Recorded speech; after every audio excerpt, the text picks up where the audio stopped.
ഗർഭാവസ്ഥയുടെ ആദ്യഘട്ടത്തിൽ സ്ത്രീകളിൽ അനുഭവപ്പെടുന്ന മാറ്റങ്ങളിൽ ആദ്യത്തേത് ക്ഷീണം. പല സ്ത്രീകളിലും ആദ്യ 3 മാസത്തിൽ അതികഠിനമായ ക്ഷീണം അനുഭവപ്പെടും. രണ്ടാമത്തേത് ഓക്കാനം, ഛർദി, മോർണിംഗ് സിക്നസ്. പലപ്പോഴും രാവിലെ അല്ലെങ്കിൽ ദിവസം മുഴുവനും അവരിത് അനുഭവപ്പെടും. ഇത് ഗർഭകാലത്തിലെ സാധാരണമായ ഒരു ലക്ഷണമാണ്. മൂന്നാമത്തേത് ഇടയ്ക്കിടെ മൂത്രമൊഴിക്കൽ. ശരീരത്തിലെ രക്തത്തിന്റെ അളവ് ഉയർന്നു വരുന്നതിനനുസരിച്ച് നിങ്ങളുടെ വൃക്കകളും അതികഠിനമായി പ്രവർത്തിക്കുന്നു. നാലാമത്തേത് ഭക്ഷണത്തിനോടുള്ള ഇഷ്ടക്കൂടുതലും വെറുപ്പും. ഒരിക്കൽ നിങ്ങൾ കഴിച്ചിരുന്ന ഭക്ഷണത്തിനോട് വെറുപ്പ് തോന്നുകയും വെറുത്തിരുന്ന ഭക്ഷണം ഇപ്പോൾ കഴിക്കാൻ ആഗ്രഹം തോന്നുകയും ചെയ്യാം.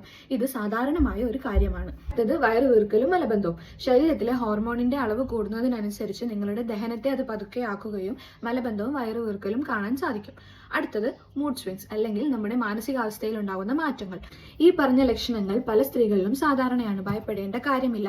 പക്ഷേ അതികഠിനമായ ഛർദി, ഒന്നും കഴിക്കാനോ കുടിക്കാനോ പറ്റാത്ത അവസ്ഥ, വയറുവേദന, രക്തസ്രാവം തുടങ്ങിയവ അനുഭവപ്പെട്ടാൽ ഡോക്ടറുടെ സഹായം ഉടനെ തേടുക. ശരിയായ അറിവ് നിങ്ങളുടെ ഗർഭകാല യാത്രയെ കൂടുതൽ സുരക്ഷിതവും ആത്മവിശ്വാസവും ഉള്ളതുമാക്കും.